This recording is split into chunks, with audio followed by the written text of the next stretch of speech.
আপনারা যারা ওয়ার্ডপ্রেস ব্যবহার করেন তারা হয়তো অনেক সময় এই প্রবলেমটি ফেস করেন। Please inter and address to continue, মানে সবকিছু দেওয়ার পর এই যে আপনার অর্ডারটা প্লেস হয় না, এটা আসলে কিসের জন্য হয় না? এটা হয় না মূলত আপনার এখানে first name street phone number আছে, বাট আপনাকে যেটা করতে হবে এখানে একটা ফিল্ড আরো একটা দেখাইতে হবে, সেটা এখানে পরবর্তীতে আপনি এটা রিমুভ করতে পারবেন, আনশো করতে পারবেন, বাট হচ্ছে আপনাকে এখানে এটা আনতে হবে। তার জন্য আমরা যেটা করবো, দেখেন অর্ডারটা কিন্তু আমাদের প্লেস হয় নাই, তো আমরা চলে যাবো আমাদের চেক আউট ফর্মে। কোকোমার্স থেকে যদি আপনি ক্লাউডফ্লোরে থাকেন, ক্লাউডফ্লোর থেকে আপনি দেখবেন যে চেকআউট ফিল্ড আছে, সেখান থেকে ফিল্ডগুলো এডিট করা যায়। সেখান থেকে আপনি যে নাম নেওয়ার জন্য যে ফিল্ডটা রাখছেন, বিলিং অ্যাড্রেস রাখছেন, ফোন নাম্বার রাখছেন, সেখানে একটা নিউ নেবেন, অ্যাড ফিল্ড লিখে একটা ফিল্ড নেবেন। আমি নিলাম না, আমি রিসেট করে দিই, নিতে গেলে লিখতে সময় লাগবে, আমি রিসেট করে দিলাম, তাহলে দেখা যায় চলে আসছে।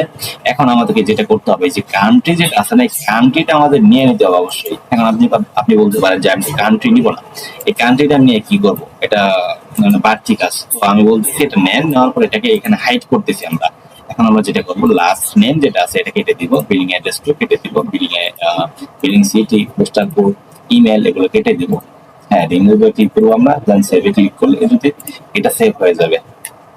এখন দেখেন এখানে 4টা ফিল্ড আছে মোট, এই 4টি থেকে হচ্ছে ফার্স্ট নেম এবং বিলিং কান্ট্রি, বিলিং অ্যাড্রেস এবং বিলিং ফোন। এখন যদি এখানে রিফ্রেশ করি, আমি দেখতে পারবেন যে এই যে এখানে চলে আসে, কান্ট্রি চলে আসে। এখন যদি অর্ডারটা করি তাহলে কিন্তু অর্ডারটা হয়ে যাবে। তো এখন আমরা যেটা করবো, অর্ডারটা করলাম না, এটা হয়ে যাবে, আপনি দেখতে পারেন। তো আমরা যেটা করবো, এটা সিএসএস দিয়ে এখান থেকে হাইড করবো। কিভাবে হাইড করবো? এই যে আমাদের একটা সিএসএস কোড আছে, যেটা আমি এখানে রেখে দিয়েছি, এটা কপি করবো। কপি করার শেষে আমি একটা অর্ডার করে আগে দেখেন, এটা বুঝতে পারবেন না, দেখেন অর্ডারটা এখন হয়ে যাবে।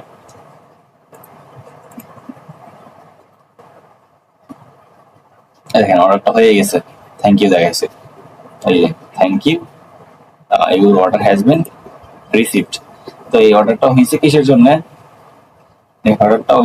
জন্য? আপনার মূলত এখান থেকে আমি এই কান্ট্রিটা ইনেবল করার পরে, এখন হচ্ছে কথা যে কান্ট্রি তো ইনেবল করছি, সেটা চেকআউটে দেখা যাইতেছে, সমস্যা।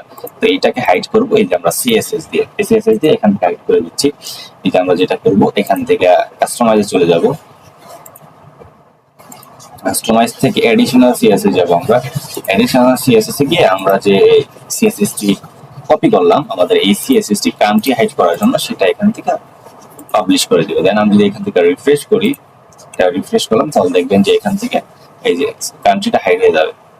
দেখেন কান্ট্রিটা কিন্তু হাইড হয়ে গেছে। এখানে কি আছে?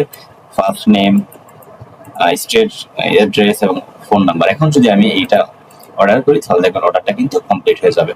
এই দেখেন অর্ডারটা কিন্তু কমপ্লিট হয়ে গেছে। তো আশা করি বুঝতে পারছেন। আপনি আপনার ওয়ার্ডপ্রেস সাইটে এরকম কোনো এরর দেখতে পারলে, সেটা আপনি এই যে এখান থেকে বিলিং কান্ট্রিটা ইনেবল করে দেবেন। ইনেবল করার পর এটাকে জাস্ট সিএসএস দিয়ে হাইড করে দেবেন, এই সিএসএসটা দিয়ে, তাহলে কিন্তু কমপ্লিটলি এটা কাজ করবে। তো ভালো থাকবেন সবাই, আল্লাহ হাফেজ।